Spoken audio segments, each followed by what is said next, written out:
একদিনের কথা, এক গ্রামে সবাই আনন্দে বর্ষাকালকে স্বাগত জানাত। ধানগাছ সবুজ হয়ে উঠত, নদী ভরে উঠত পানিতে। সবাই খুশি, কিন্তু গ্রামে একটা সমস্যা ছিল। বনের ভেতরে এক রাক্ষস থাকত।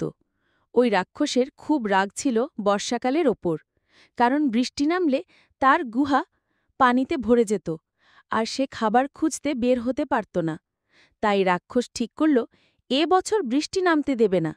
সে গিয়ে আকাশের মেঘগুলোকে জাদু করে বেঁধে ফেলল। দিন যায়, কিন্তু গ্রামে এক ফোঁটা বৃষ্টি পড়ে না। ধান শুকিয়ে গেল, খাল বিল ফেটে গেল। গ্রামবাসী খুব চিন্তায় পড়ে গেল। তখন গ্রামের এক বুদ্ধিমান ছেলে, নাম ছিল লাবিব, সে বলল, আল্লাহর দুনিয়ায় রাক্ষসের কোনো ক্ষমতা নেই। আমরা সবাই মিলে দোয়া করব আর সাহস নিয়ে রাক্ষসের জাদু ভাঙব। গ্রামের মানুষ একত্র হয়ে দোয়া করতে লাগল। লাবিব এক হাতে লণ্ঠন, আরেক হাতে সাহস নিয়ে বনে গেল।